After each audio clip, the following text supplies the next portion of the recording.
yes, I know who you are. In the old days, one of the old masters said, I am the red arrow on the graph of Revelation. Yeah. Then the old master that followed him said, well, I know I'm 88 years old, but whose woods these are, I think I know.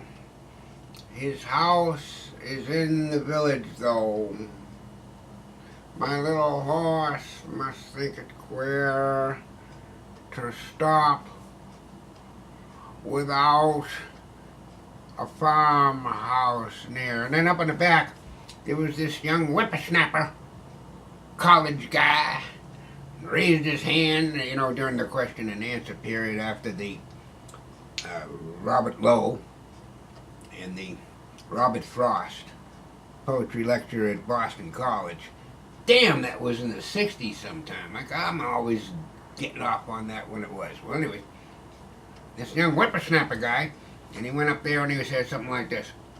Hello, I'm back. I got a question back here. Oh, and then I think it was moderator said, yes, up in the back there's a good-looking man with a scarf thrown across his shoulder and spiriting a meerschaum pipe, puffing on it, going,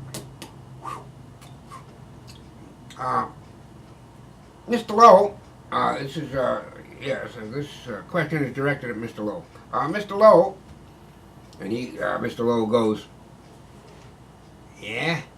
Mr. Lowe goes, yeah, kid, what do you want? What's your question? Speak up.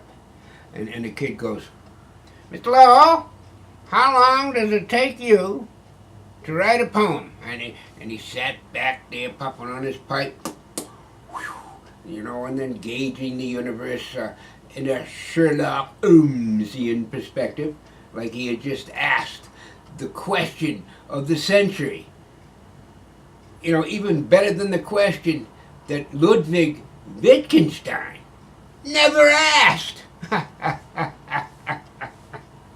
Well, anyway, so Mr. Lowe goes, he kind of leans back and does the old chin tweaker. Well, I don't write poems, I rewrite them. And everybody started clapping, oh my God. Which brings us to the kid that stopped me on the street. You know how they bicycle around and start throwing their religions at you. Young kids out experimenting with the nature of the universe is, and what things are like, and what things are unlike, and what things are coefficient of other things, and in the sense that all is one. What he saw as one was one. We saw as not as one was also one. Well, anyways, so. He says to me, you should believe in this, I know that you've been reading and studying and suffering and more reading and suffering and, I know you've been going through all this, but I'm a young whippersnapper and I have the right to come up to you and tell you what to believe in. And I said, okay. What should I believe in? And then he went on, and I just, I did the old chin tweaker thing I picked up from Robert Lowell. Yeah, well, let me tell you about my religion, I said to the kid. As I grabbed him by the pressure point. I'm not going to tell you where, but he sank to his right knee, and he said, and I said, are you listening? And he said, yeah, I'm listening. I said, what'd you say? I'm listening. Oh, and I just pinched a little harder, got a little of that nerve going. And I said, what I got going is CERIANISM. What? He says.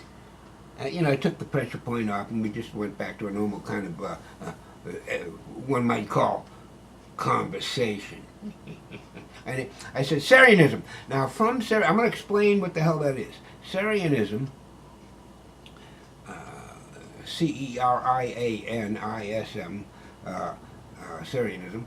It's a derivative from, in the etymological sense, of necessarianism, what is necessary, and unnecessarianism, what is unnecessary. Now look at that. What's necessary in this world, and what's unnecessary? Well, the maxim first states, if we're discussing a Spinozian perspective geometrically, would be that everything in this world from A to Z is unnecessary. From A to Z, everything is unnecessary. Okay, that's one's perspective. You could say that. Well, what about God? Unnecessary. What about my wife, Mildred, making me a nice pork roast tonight? Unnecessary. But, capitalize that but, you derive personally, with your wisdom, with your instincts, with your psyche, with your Weltanschauung, what the hell else is there? I don't know. Whatever you believe, what is and must be necessary to you, to you,